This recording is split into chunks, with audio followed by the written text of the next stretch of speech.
Shalom and welcome back, everyone. We are reading Shoftim, which is Judges, chapter 9, and Yah Scriptures. And Abimelech, son of Yerubbaal, went to Shechem to his mother's brothers, and spoke with them, and with all of the clan of the house of his mother's father, saying, Please speak in the hearing of all the masters of Shechem, which is better for you that 70 men, all the sons of Yerubbaal, rule over you, or that one man rule over you. And you shall remember that I am your own flesh and bone. And his mother's brothers spoke all these words concerning him in the hearing of all the masters of Shechem. And their heart inclined toward Abimelech, for they said, He is our brother. And they gave him 70 pieces of silver from the house of Baal Berith, with which Abimelech hired worthless and reckless men. So he's taking the money to buy these reckless men, and they followed him. And he went to his father's house at Ophrah and slew his brothers, the 70 son of Reuel. He wasn't supposed to do that, right? On one stone he slew them. But Jotham, the youngest son of Yerubbaal, was left, because he hid himself. And all of the masters of Shechem gathered together, and all of Beth Millo, and they went and made Abimelech sovereign besides the terebinth tree at the post that was in Shechem. They informed Jotham, and he went and stood on top of Mount Gerizim, and lifted his voice, cried out, and said to them, Hear me, you masters of Shechem, and let Elohim hear you. The trees went forth to anoint a sovereign over them, and they said to the olive tree, Reign over us. And the olive tree said to them, Shall I leave my oil, with which they esteem mighty ones and men, and go to sway over trees? Then the trees said to the fig tree, Come, reign over us. And the fig tree said to them, Shall I leave my sweetness and my good fruit, and go to sway over trees?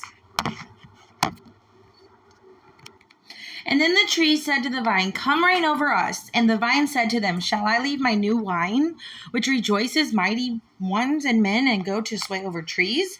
And then all the trees said to the bramble, Come reign over us. And the bramble said to the trees, If in truth you anoint me as king over you, come and take shelter in my shade. But if not, let fire come out of the bramble and devour the cedars of Lebanon. And now if you have acted in truth and integrity in appointing Abimelech to reign, and if you have acted well with Yerubbaal, I always have trouble with that word, with Yerubbaal and his house, and have done to him as his hands did to you, for my father fought for you and risked his life and delivered you out of the hand of Midian. But you have risen up against my father's house today, and slew his 70 sons on one stone, and appointed Abimelech, the son of his female servant, to reign over the masters of Shechem, because he is your brother.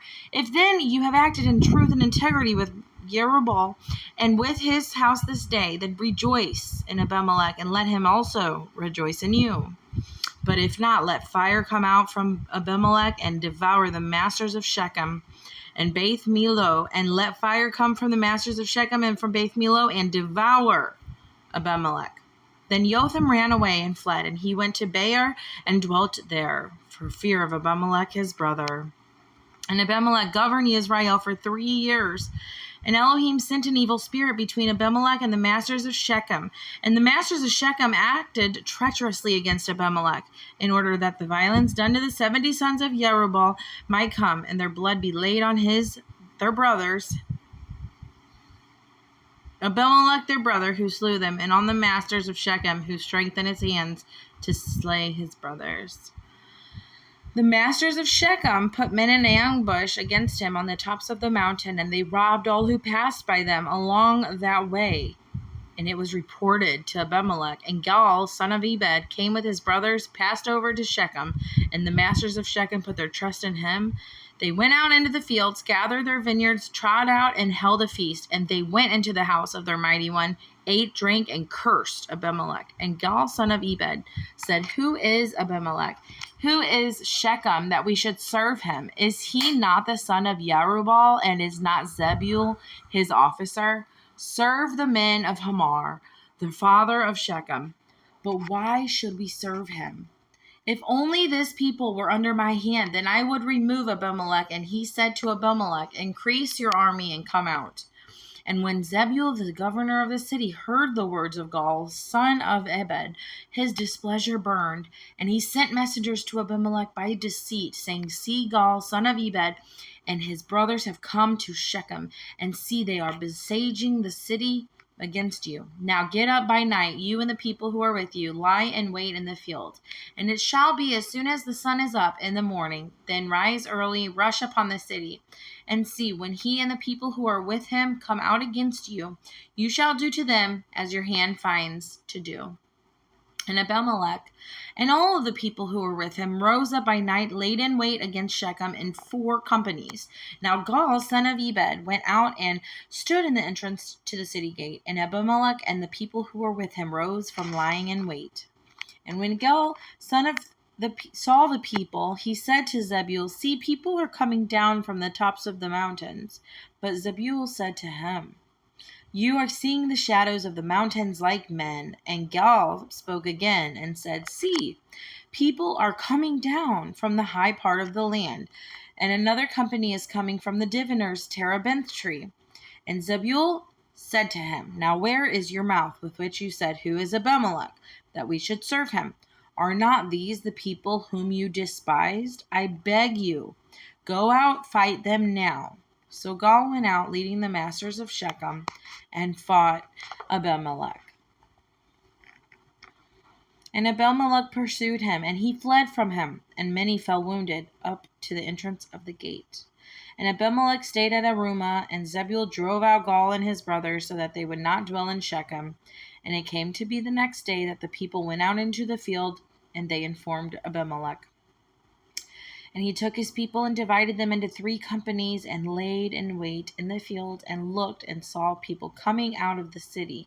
He rose against them and smote them. And Abimelech and the company that was with him rushed forward and stood at the entrance of the gate of the city. And the other 2 companies rushed upon all who were in the field and smote them. And Abimelech fought against the city all day long, and captured the city, and slew the people who were in it. And he broke down the city and sowed it with salt. And all of the masters of the tower of Shechem had heard that, and entered the stronghold of the house of El-Berith. And it was reported to Abimelech that all of the masters of the tower of Shechem were gathered together. So Abimelech went up to Mount Zalmon, he and all the people who were with him. And Abimelech took an axe in his hand, cut down a branch from the trees, and took it and laid it on his shoulder. And then he said to the people who were with him, what you have seen me do, hurry, do as I have done. And all of the people likewise cut down each one his own branch, and followed Abimelech, and put them against the stronghold, and lit the stronghold on fire above them, so that all of the men of the tower of Shechem died, about 1,000 men and women. Abimelech then went to Tebetz, and he encamped against Tebetz and captured it. However, there was a strong tower in the city, and all the men and women and all the masters of the city fled there, shut themselves in, and went up to the top of the tower. Abimelech came to the tower and fought against it, and approached the door of the tower to burn it with fire. But a certain woman dropped an upper millstone on the head of Abimelech and crushed his skull. He then immediately called the young man, his armor bearer, and said to him, draw your sword and kill me, or else you'll say of me that a woman killed me. Or else men will say of me, a woman killed me. And his young man did so, thrust him through, and he died. And when the men of Israel saw that Abimelech was dead, each one went to his own place. Thus did Elohim repay the evil of Abimelech, which he had done to his fathers, to slay his 70 brothers. And all the evil of the men of Shechem Elohim turned back on their own heads, and the curse of Jotham, son of Jerubbaal, came on them. Shalom, shalom.